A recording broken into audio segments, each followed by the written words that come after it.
گے. خدا کی قسم میرے بھائی ایک وقت ہم لوگوں پر ایسا آنے والا ہے, مانو یا نہ مانو, ایک وقت مجھ پر, تم لوگوں پر, پوری کی پوری دنیا کے انسانوں پر, پوری کی پوری کائنات کے اوپر ایک وقت ایسا آنے والا ہے جب جنتی جنت میں جا چکے ہوں گے, جہنمی جہنم میں جا چکے ہوں گے, اور موت کو مینڈے کی صورت میں رکھ کر ذبح کر دیا جائے گا. پھر اعلان کیا جائے گا, اے جنتیوں اب تم جنت سے نہیں نکالے جاؤ گے, اے جہنمیوں اب تم جہنم سے نہیں نکالے جاؤ گے. اس وقت کیا عالم ہوگا؟ کبھی سوچا میرے بھائی جب اللہ فرمائے گا کہ اے جنتیوں اب تم جنت سے نہیں نکالے جاؤ گے, اے جہنمیوں اب تم جہنم سے نہیں نکالے جاؤ گے. اگر ہم لوگ اللہ کے حکم کو رسول اللہ صلی اللہ علیہ وسلم کے مبارک طریقوں سے پورا کر گئے ہوں گے, خدا کی قسم ہم سے بڑا خوش قسمت کوئی نہیں ہوگا. اور اگر ہم لوگ اللہ کے حکم کو نبی کے طریقوں سے پورا کر نہیں گئے ہوں گے, اللہ کی نہیں مانی ہوگی, رسول اللہ صلی اللہ علیہ وسلم کی پیروی نہیں کی ہوگی, خدا کی قسم ہم سے بڑا بدبخت, ہم سے بڑا ذلیل, ہم سے بڑا خوار انسان کوئی نہیں ہوگا میرے بھائی.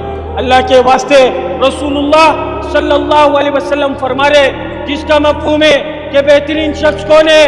بہترین شخص وہ جو موت سے پہلے موت کی تیاری کر لے. وہ میرے بھائیوں موت کی تیاری کر لو, موت کی تیاری کر لو. اصل ٹھکانہ قبر کا گھڑا, اصل ٹھکانہ آخرت, یا تو جنت یا جہنم. میرے بھائی ہمارے ٹھکانے, دنیا ہمارا ٹھکانہ نہیں ہے. اس دنیا سے دل لگانے نہیں بھیجے گئے, اس دنیا کی محبت کو اپنے دلوں میں اتارنے کے لیے نہیں بھیجے گئے. ہم لوگ اپنے بیوی بچوں سے محبت کرنے کے لیے نہیں بھیجے گئے. ہم نے اللہ سے دل لگانا ہے, اللہ کے رسول صلی اللہ علیہ وسلم کے سنتوں سے دل لگانا ہے. اب میرے بھائی اللہ کے واسطے اپنے مقصد کو جان لو, اپنے مقصد کو پہچان لو. ہم لوگ دنیا میں دنیا بنانے نہیں آئے, ہم لوگ دنیا میں دنیا کمانے نہیں آئے. میرے بھائی اس بات کو بتانے, اس بات کو سمجھانے اللہ نے ایک سلسلہ جاری کیا تھا. اس بات کو بتانے, اس بات کو سمجھانے اللہ نے ایک سلسلہ جاری کیا تھا. کم و بیش 1,24,000 پیغمبروں کو اللہ تعالیٰ نے اس دنیا میں معبود فرمایا تھا. جتنے بھی نبی آتے تھے سب ایک ہی بولوں کو بولا کرتے تھے, ایک ہی بات کی دعوت دیا کرتے تھے کہ لوگوں اللہ کی مان لو, اللہ کو مان لو, پڑھ لو کلمہ لا الہ الا اللہ, تم لوگ کامیاب ہو جاؤ گے. جو وقت کے نبی کی بات کو مانتا تھا میرے بھائی وہ کامیاب ہوا کرتا تھا, جو وقت کے نبی کی بات کو نہیں مانتا تھا وہ ناکام ہوا کرتا تھا. حضرت نوح علیہ السلام نے, حضرت نوح علیہ السلام نے 950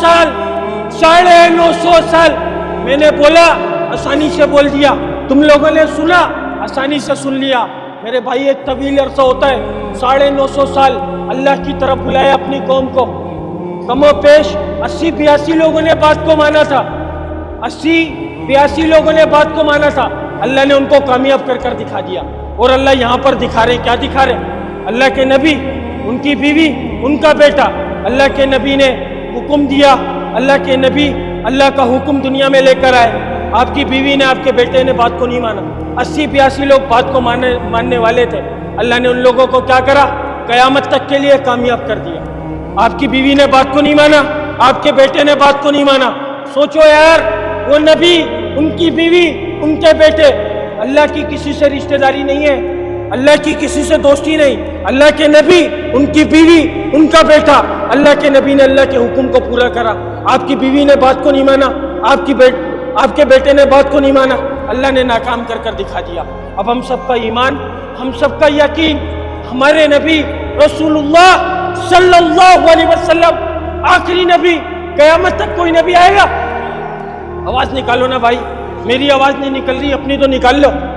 قیامت تک کوئی نبی آئے گا؟ قیامت تک کوئی نبی آئے گا؟ اب دین کو کون پلائے گا؟ میرا باپ پلائے گا یا تمہارا باپ پلائے گا؟ میرا باپ پلائے گا یا تمہارا باپ پلائے گا؟ یا کوئی عالم دین یا کوئی مفتی منبر پر بیٹھ کر دین کو پھیلانے کا حق رکھتے؟ بولو نا اللہ کے واسطے, بولو نا, کون پلائے گا دین کو؟ کون پلائے گا دین کو؟ ارے بھائی ہاتھ کھڑا کرو نا یار اللہ کے واسطے, کون پلائے گا دین کو میرے بھائی؟ ہماری ذمہ داری نہیں ہے, ہماری تھوڑی ہے. اللہ کے واسطے میرے بھائی اپنے مقصد کو جانو, جس جس کے کان تک آواز پہنچ رہی ہے ہاتھ کھڑا کر لو میرے بھائی، ہاتھ کھڑا کر لو. اتنی ہے نا، اتنی گھمنڈ اچھی بات نہیں ہے. یہ بات کس کی ہو رہی ہے؟ اللہ کی بات ہو رہی ہے، اس کے رسول صلی اللہ علیہ وسلم کی بات ہو رہی ہے میرے بھائی. یہ کسی پارٹی کی، یہ کسی انسان کی بات نہیں ہو رہی ہے. اپنی انا پرستی سائڈ پر رکھ کر اللہ کے لیے ہاتھ اٹھا لو. کون پھیلائے گا دین کو بھائی؟ کون پھیلائے گا دین کو؟ کون پھیلائے گا دین کو؟ آواز نکالو نا یار. کون پھیلائے گا دین کو؟ ہم پھیلائیں گے دین کو. ہمیں پھیلانا پڑے گا. کیوں پھیلانا پڑے گا؟ کیونکہ بابا جی نے، عالم دین نے، مفتی نے ہم پر ذمہ داری نہیں لگائی، اللہ نے قرآن پاک میں لگائی. اللہ قرآن پاک میں فرماتا ہے جس کا مفہوم ہے اے امت محمدیہ، تم افضل امت، تم بہترین امت، تمہیں بھیجا گیا لوگوں کی نفع رسانی کے لیے. تم بھلی باتوں کا حکم کرتے ہو، بری باتوں سے منع کرتے ہو، اور ایک اللہ پر ایمان رکھتے ہو. اسی پیغام کو آپ لوگوں کے پاس لے کر آیا تھا. جب تک میرے جسم میں جان ہے جب تک لے کر آتا رہوں گا، کیونکہ یہ ذمہ داری اللہ نے مجھ پر لگائی ہے، یہ ذمہ داری اللہ نے تم پر لگائی ہے. جو اپنی ذمہ داری کو جانے گا وہ اس کام کو کرے گا، اور جو اپنی ذمہ داری کو نہیں جانے گا تو میرے بھائی وہی آواروں والی زندگی گزرے گی ہماری، اور خدا کی قسم ناکامی کے علاوہ کچھ نہیں مل پائے گا. اللہ تعالیٰ عمل کی توفیق عطا فرما دے. السلام علیکم ورحمۃ اللہ وبرکاتہ.